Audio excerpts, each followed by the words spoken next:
तृणमूल कांग्रेस की सरकार तो पूरी निर्लज्जता के साथ अपराधियों को संरक्षण और पोषण देने में तो लगी हुई है। इंडी गठबंधन का किरदार भी साफ हो गया। ये वही लोग हैं जो हर अलगाववादी के पक्ष में कोर्ट में खड़े होते थे, आतंकवादी तक के पक्ष में कोर्ट में खड़े होते थे, आज एक बार फिर दुर्दांत अपराधी के पक्ष में कोर्ट में खड़े हैं। सोचिए कि संविधान कितने बड़े खतरे में है आज पश्चिम बंगाल में।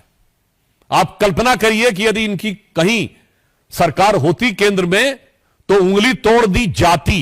इंडी गठबंधन के दलों में जो दुरभिसंधि है कि कांग्रेस के पुराने नेता, सपा के वर्तमान सांसद, सपा के समर्थन से बने वर्तमान सांसद तृणमूल कांग्रेस के वकील हैं। साफ हो गया है कि संविधान इंडी गठबंधन की सरकारों में खतरे में है। और सिर्फ संविधान ही नहीं खतरे में है, जान और जहान भी खतरे में है और मान सम्मान भी खतरे में है। ममता बनर्जी जी की सरकार को, जिसने निर्ममता की समस्त सीमाएं पार कर दी हैं, देखो उन निराश नयनों को जिनके आंसू सूखे हैं, जो न्याय हेतु अभी तक पथ देखते हुए रूखे हैं। पश्चिम बंगाल की जिस घटना को लेकर आज पूरा देश आहत भी है और आक्रोशित भी है, उसके ऊपर सर्वोच्च न्यायालय ने जो सवाल किए हैं वो लोकतंत्र और सरकार चलाने वालों की मानसिकता और नैतिकता के ऊपर उठे हुए गंभीर सवाल है। हम सब ये जानते हैं कि इस घटना को किस प्रकार से 5 प्रकारों से नष्ट करने का या पार्श्व में डालने का प्रयास किया गया। पहला विषय घटना, फिर घटना का संवेदनहीन बचाव, उसके बाद जिस निर्ममता के साथ सबूतों का नष्ट होना, उसके बाद उपद्रवियों के द्वारा वहां आतंक, और उसके बाद बयान की धमकी। और आज एक बात और स्पष्ट हो गई कि तृणमूल कांग्रेस की सरकार तो पूरी निर्लज्जता के साथ अपराधियों को संरक्षण और पोषण देने में तो लगी हुई है, परंतु इंडी गठबंधन का किरदार भी साफ हो गया। मैं देश की जनता के सामने यह बात रखना चाहता हूं कि आज तृणमूल कांग्रेस सरकार का वकील कौन है?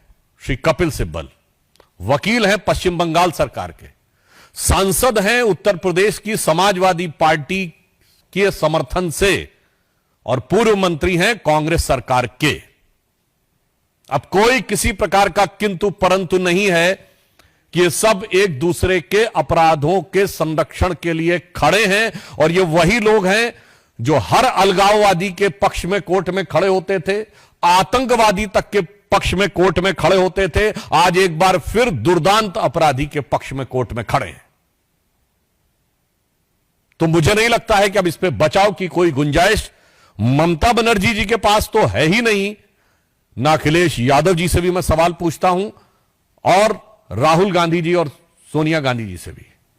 क्यों? आप ही के वो वकील हैं ना, तो आज जाके उसका बचाव कर रहे हैं। इससे बहुत साफ है कि इनके मन में किस प्रकार की संवेदनहीनता है। दूसरा पक्ष, सबूतों को नष्ट करने के बहुत गंभीर विषय आए। न्यायालय ने इस विषय के ऊपर बहुत सारे सवाल खड़े किए हैं, परंतु 2 विषय आज न्यायालय ने जिस प्रकार केंद्रीय सुरक्षा बलों को उस कॉलेज की सुरक्षा देने का निर्णय लिया है, इससे बहुत साफ हो जाता है कि पश्चिम बंगाल की सरकार और कोलकाता पुलिस की जो नैतिक आधार था वो स्वतः ध्वस्त हो गया। दूसरा जो एक नया पक्ष प्रकाश में आया है कि पीड़िता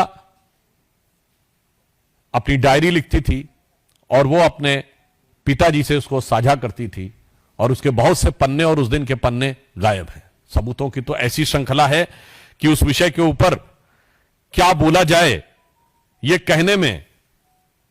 आपने देखा कि प्रिंसिपल का ट्रांसफर हो, उसको दूसरे का कॉलेज में बहाली हो, 40 से अधिक डॉक्टरों का आनन फानन में ट्रांसफर, पीड़िता के शव को सौंपने के कई घंटे बाद एफआईआर, समय से पहले उसे जला देना, डायरेक्टर से पूछताछ न करना, और उससे अधिक गंभीर बात, जो प्रश्न पूछ रहा है उसके ऊपर कार्रवाई हो रही है।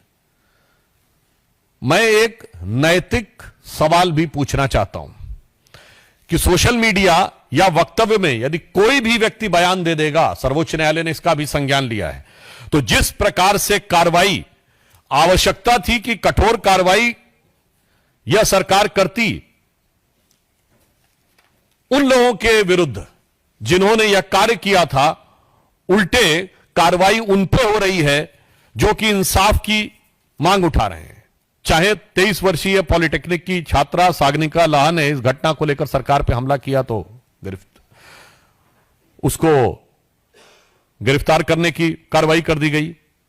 भवानीपुर में एक छात्रा ने यह विषय को उठाया तो पश्चिम बंगाल सरकार ने उसे गिरफ्तार कर लिया, 18 वर्षीय छात्रा कीर्ति शर्मा को। पीड़िता के माता पिता ने भी बयान दिया, और तो और तृणमूल कांग्रेस के शांतनु सेन ने कॉलेज के खिलाफ बोला तो ऐसी जानकारी आई कि उन्हें प्रवक्ता पद से हटा दिया गया। और तो और स्वयं उनके सांसद सुखेंदु शेखर ने जब यह प्रश्न उठाया तो उनसे पुलिस जवाब तलब करने लगी। हमारे सांसद से कर रही है, वो तो उनकी प्रवृत्ति हमेशा से पता है, पर आप सोचिए कि अपने सांसद और अपने नेताओं पर भी कार्रवाई कर रही है। एक बहुत बड़ा सवाल उठता है। यह दर्शाता है, मैं देश के लोगों से कहना चाहता हूं कि इस बात को सोचिए कि इन पे तो कार्रवाई कर रही है, और उससे अधिक दुखद और दुर्दांत बयान उनके नेता दे रहे हैं। यदि उनके मंत्री उदयन गुहा ये बोलते हैं कि ममता जी की तरफ जो उंगली उठेगी तो वो उंगली तोड़ दी जाएगी, तो कोई ऐसा बयान देता है कि जो पीड़ित और आहत डॉक्टर हैं वो अपने गर्लफ्रेंड और बॉयफ्रेंड के साथ घूमने के लिए वहां बैठे हैं, तो उनके एक सांसद अरूप चक्रवर्ती इस ढंग का बयान देते हैं कि परिणाम भुगतना पड़ेगा। मैं देश के लोगों से पीड़ा और गंभीरता के साथ अपनी पार्टी की तरफ से कहना चाहता हूं कि आप सोचिए कि संविधान कितने बड़े खतरे में है आज पश्चिम बंगाल में।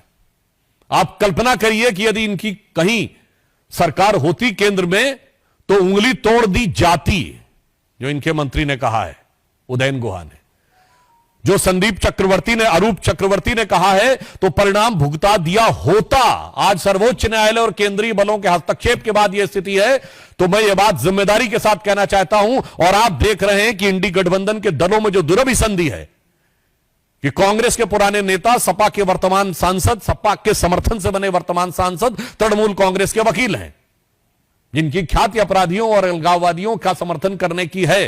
अर्थात अब बहुत साफ हो गया है कि संविधान इंडी गठबंधन की सरकारों में खतरे में है,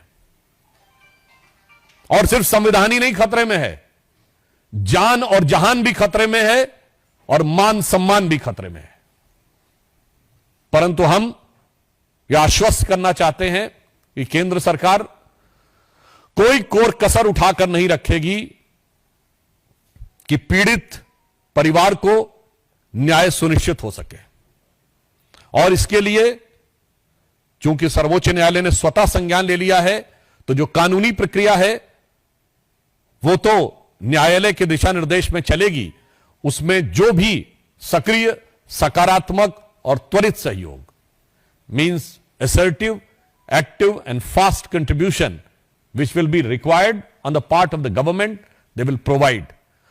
और पूरे देश भर में चिकित्सकों के मन में जिस प्रकार का आक्रोश और वेदना है, हम उसके साथ हैं। और फिर हम साफ ये कहना चाहते हैं कि राहुल गांधी जी, यह मोहब्बत की दुकान में कैसे कैसे नफरती सामान है। आप सोचिए, उत्तर प्रदेश के कन्नौज से लेके कोलकाता तक जो कुछ हो रहा है, यदि इनकी किसी कारणवश केंद्र में सरकार होती तो दृश्य कितना खौफनाक होता। तो मैं उन लोगों से के प्रति संवेदना व्यक्त करते हुए पीड़ित परिवारों की तरफ से कहना चाहूंगा, ममता बनर्जी जी की सरकार को, जिसने निर्ममता की समस्त सीमाएं पार कर दी हैं, कि फिर उन निराश नयनों को जिनके आंसू सूखे हैं, देखो उन निराश नयनों को जिनके आंसू सूखे हैं, जो न्याय हेतु अभी तक पथ देखते हुए रूखे हैं।